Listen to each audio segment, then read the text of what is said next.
बिहार विधानसभा चुनाव परिणाम आने के बाद लालू परिवार में भूकंप आ गया, क्योंकि तेज प्रताप यादव के बाद लालू की बेटी रोहिणी आचार्य ने भी राजनीति छोड़ते हुए परिवार से भी सारे नाते रिश्ते तोड़ लिए। रोहिणी ने एक्स पर पोस्ट करते हुए लिखा कि मैं राजनीति छोड़ रही हूं, साथ ही मैं अपने परिवार से भी नाते तोड़ रही हूं। अपनी पोस्ट में रोहिणी ने एक नाम लिखा, संजय यादव। वही संजय यादव जिनको लालू के बड़े बेटे तेज प्रताप यादव जयचंद कहते हुए सुने गए, और आरजेडी की विधानसभा चुनाव में दुर्गति का गुनहगार भी उन्हें ही ठहराया गया। तेज प्रताप यादव परिणामों के पहले भी कई बार कह चुके हैं कि जयचंदों की वजह से आरजेडी चुनाव में साफ हो जाएगी। ऐसे में रोहिणी आचार्य ने भी संजय यादव का नाम लेकर पार्टी और परिवार से नाता तोड़ लिया, तो चर्चा शुरू हुई कि आखिर ये शख्स है कौन और लालू परिवार में खटपट का जिम्मेदार इसको क्यों ठहराया जा रहा है, और तेजस्वी इन पर आंख मूंद कर इतना भरोसा क्यों करते हैं कि भाई और बहन से भी लड़ गए।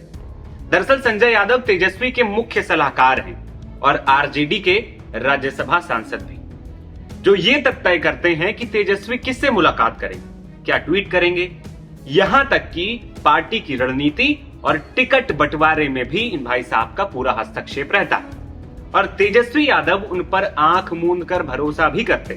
संजय यादव की 2025 के बिहार विधानसभा चुनाव में भी बड़ी भूमिका रही, और महत्वपूर्ण भूमिका इसलिए क्योंकि सीट बंटवारे में भी इन्हीं की चली थी। इस चुनाव में हर जगह तेजस्वी के साथ यही नजर आए, चाहे वो पुरानी रैली हो, यात्रा हो या फिर बड़े कॉन्क्लेव। पार्टी में तेजस्वी के बाद दूसरे नंबर पर कहीं कोई नजर आ रहा था तो वो संजय यादव ही थे। बिहार विधानसभा चुनाव में पार्टी के लिए सीट बंटवारे से लेकर चुनावी मुद्दे गढ़ने में भी संजय यादव का गहरा दखल रहा। अब हार के बाद संजय यादव की भूमिका और योगदान को लेकर चर्चा की ही जा रही थी कि रोहिणी ने राजनीति और परिवार से रिश्ता तोड़ते हुए संजय यादव को ही जिम्मेदार ठहराया। तेज प्रताप यादव अक्सर जयचंद कहकर संजय यादव पर इशारों में निशाना साधते रहे। सवाल यह भी उठ रहा है कि आखिर संजय तेजस्वी के इतने खास कैसे बन गए, तो ये भी हम आपको बताते हैं। संजय यादव मूल रूप से हरियाणा के महेंद्रगढ़ के रहने वाले हैं, और वो जब भी धारा प्रवाह बोलते हैं तो उसमें हरियाणवी भाषा का टच मिलता है। कंप्यूटर साइंस में एमएससी और उसके बाद एमबीए की पढ़ाई करने वाले संजय को मैनेजमेंट का अच्छा खासा ज्ञान है।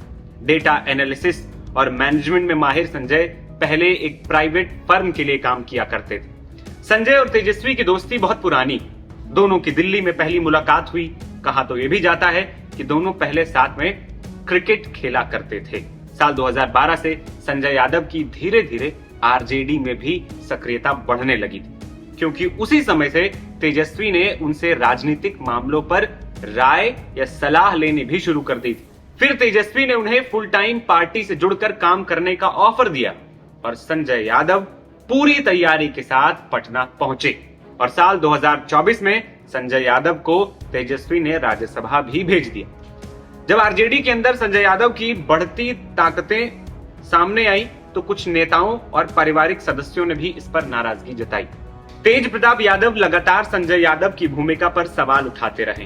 तेज प्रताप की माने तो लालू परिवार में फूट डालने के पीछे संजय की ही साजिश रही। रोहिणी आचार्य पहले भी संजय की भूमिका और प्रभाव पर नाखुशी जता चुकी हैं। यानी पार्टी में संजय यादव का बढ़ता दखल लालू परिवार के कई सदस्यों को भी मंजूर नहीं था। बीते दिनों खबर भी आई थी कि रोहिणी तेजस्वी के साथी संजय यादव की हरकतों से नाराज हैं। ऐसा कहा जा रहा था कि रोहिणी कह रही थी कि संजय यादव को आप सांसद या विधायक बना दीजिए, लेकिन लालू जी की कुर्सी पर नहीं बैठा सकते।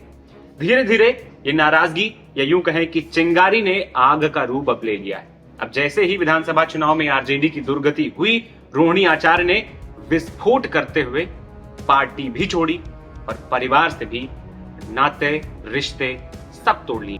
अब देखना यह होगा कि पहले बड़ा बेटा तेज प्रताप यादव और अब बेटी रोहिणी आचार्य के पार्टी और परिवार से दूर चले जाने से जो रायता लालू परिवार में फैला है, उसको लालू यादव कैसे संभालते हैं, क्योंकि तेजस्वी के हाथ से अब बात निकल चुकी है। फिलहाल इस रिपोर्ट में इतना ही। मेरा नाम है आदर्श और आप देख रहे थे नवभारत टाइम्स। नमस्कार।